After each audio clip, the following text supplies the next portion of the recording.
This is Amy Chan from CakeDecoratingSchool.com, and if you like cake decorating, you're in the right place. Welcome to our flower series. In this video, we'll be piping buttercream vintage roses. It's broken down into steps, so you can skip ahead, rewind, and rewatch as desired. Let's start by making the color for our vintage roses. So just because I put vintage in the name of these, I figured I'd make kind of a dusty vintage pink. And to do that, we're going to use our American style buttercream, which you can see we already have in the bowl. We only need one color for these. And I'm going to use a little bit of neon bright pink and a touch of my Buckeye brown to help kind of dull. There we go. Dull it out, make it a nice little dusty shade of pink. And I've got some of each on a lid of a container, got a little toothpick ready to go, and I just want to make myself a nice pink. Not too much color, but also not too little.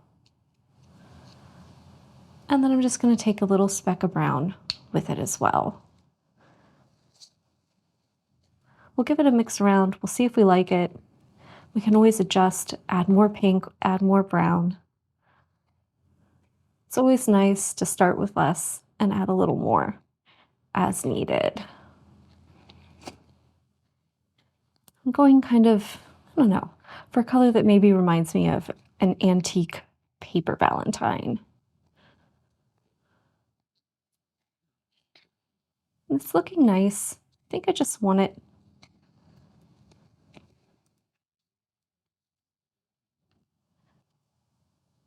to have a little more color.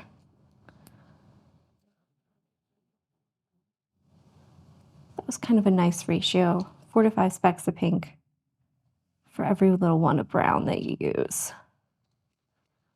That way, kind of helps dull out that bright pink. Give it that nice dusty vibe without it becoming too tan.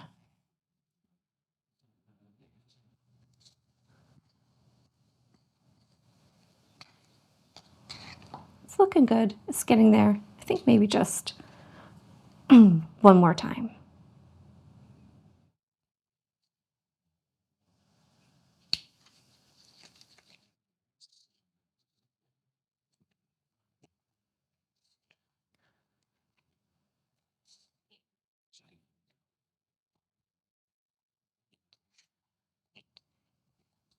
There we go. We have a lovely kind of dusty pink shade. It's going to be perfect for our little vintage roses. For this flower, we're going to use one bag. We've got it fitted with a coupler since we're going to change the tip, and we're going to use the following tips. A number 12, so nice, large, round tip, and a number 97. This one is an S-shaped petal tip. Let's review the techniques that we're going to use for our vintage rose. The first thing we're going to do is use our number 12 tip to make a mound. And if we're comparing this to the basic rose that we did, we want to make it just a little bit more petite. So not quite as full, not quite as tall. So up off the surface, same amount, squeeze, and before you hit that full size, just start pulling up. And we want it to be just about the same size height-wise as the opening of the tip, not too much exceeding it. The basic rose, you're almost 1.5 times, and that's gonna leave you extra room for more rose petals. This one, we want less rose, so we're not gonna go quite as high or quite as wide. We'll use our number 97, so that's the S-shaped opening tip, to create both our center petal for this flower and our actual petals that are opening up and blooming. And these, we're gonna do some kind of high arcs. For that center petal, it's gonna be the same as what we did for a basic rose, where we're setting up our bag, holding it in position, squeezing while we spin, and pulling down at the end. Now, obviously, I can't do that on the tray, but we'll make sure to give you a nice detailed explanation when we go to do it on our nail. For the high arc shape, we're gonna do kind of a greater arch to it. So think it's higher up versus that soft one that we typically do on the roses. And this will make our petals a little shorter and a little taller.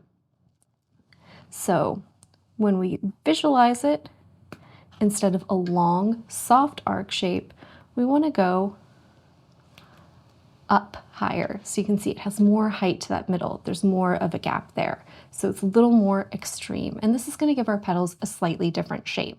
Now you can do your roses as exactly the way we did them for the basic rose with this tip. Just by using a different tip, you can give it a different look. But we thought we'd give our petals a little bit different style and slightly different configurations, so we're actually teaching you something new. But just note that you can do these kinds of roses with this tip exactly the way you did your basic rose as well. Now let's review how we're going to take those techniques, put them together to make our roses. And the first thing we want to talk about is the orientation of this tip, because it's just a little bit different. So you want to think about the overall direction of the tip, not exactly where the point is. So typically when we're using our regular old 104 tip, we would line it up completely so that that point is exactly where we want it to go, right? So think about following that arrow. This one, we want the overall orientation of the tip lining up with whatever direction we want it pointing in.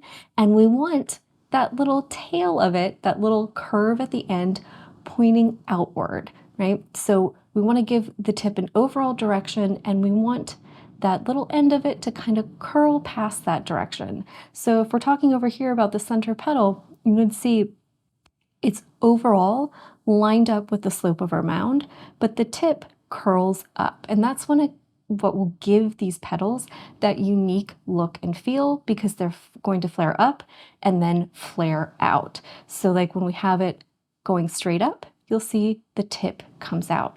Overall, it's going to be oriented facing up, but that little bit, that end of the tip, is going to be flared out. So that's just important to remember. With these, overall direction, and always that little end is going to be either flared up or flared out to give these petals a little more style. The first thing we're going to do is start with our number 12 tip on and make our mound. We want to make sure to make it just a little bit smaller than we did with our basic rose, because we're going to do less rows of petal, so we need less space to get them on, both in terms of the width and the height. If you want to, like we said before, you can go ahead and do these flowers with these tips exactly the way you did your basic rose, but we thought we'd give you something a little different to do.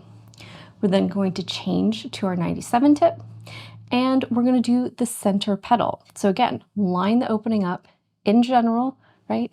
That orientation, so it's mimicking the slope.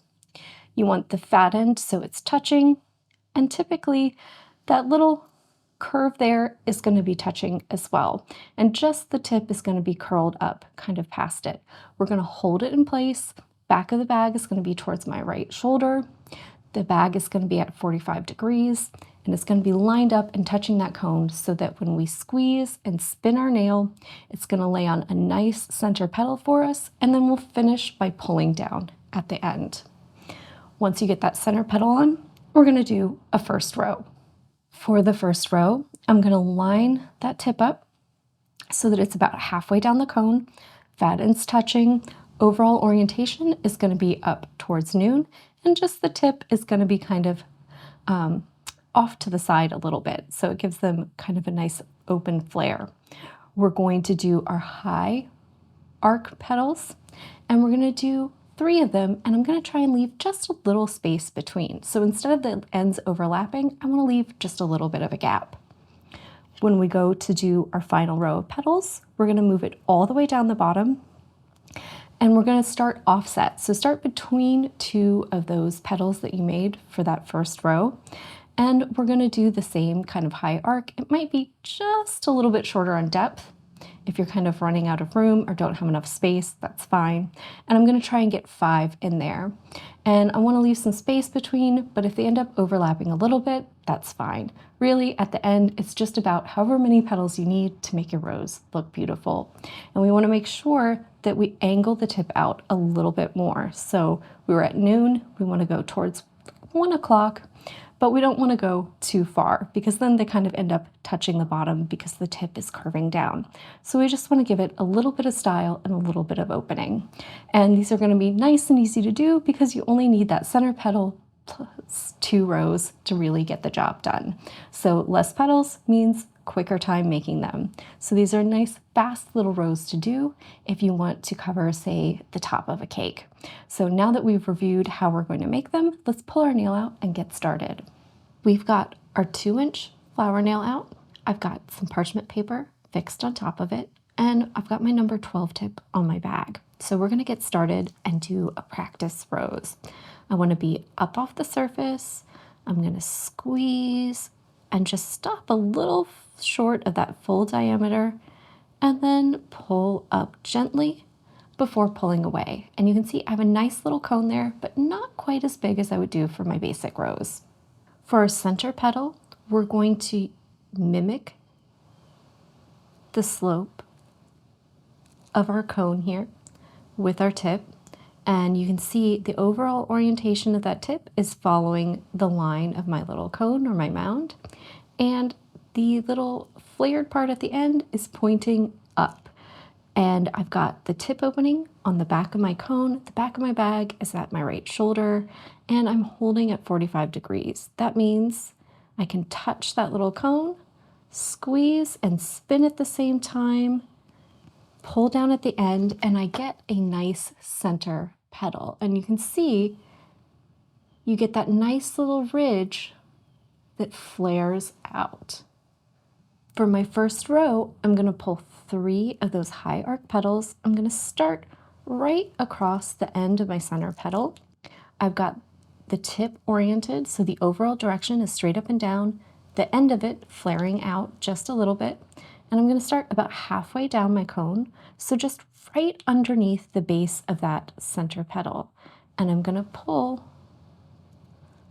those high arc petals. And you can see, because of the shape of the tip, the edge of the petal flares out.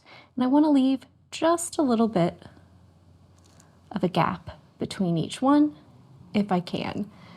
The cone's kind of small, so they might run together, but you can see I'm trying to leave a little bit of a gap, not have them overlap too much. For my final row, I'm going to pull it down so the fat end of my tip is at the bottom of my cone.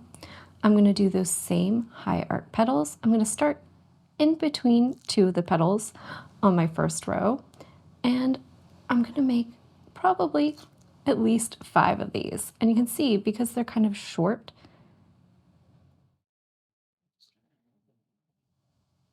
it shouldn't take more than 5, maybe 6 at the most, to go around. And they just kind of overlap on the edges rather than the ones we would normally pull for a basic rose where the tail of that petal would really overlap the one before it. So you can see that gives us a pretty petite little rose with a nice flare on the outside edge of those petals. So it has a really different look, and it's got a different size to it, a lot less petals because you don't have to do that final row with extra ones. So it's really quick to bang these out, and they have a nice little bit of interest to them because of the shape of the tip that we're using. And there's different tips, different sizes of these little S-shaped tips that you can use to make bigger or smaller roses, whatever you desire. But they're a nice little change up from the basic ones they normally do, and they're a nice next step in practicing. So if you haven't yet, try checking out that basic rose video. It's a great tutorial to get you started on roses, and these are a fantastic next step to really up your piping game. We really hope you enjoyed this lesson, and if you do, you'll check out some of our other tutorials. If you enjoyed this video and you'd like more about the cake decorating materials and equipment we use, or just some inspirational videos about cake decorating itself, you can follow us on Insta or YouTube at Cake Decorating School. If you'd like to know more about yearly membership and what it entails, you can go to www.cakedecoratingschool.com for more information. And if you're interested in these products, you can check the links in the description.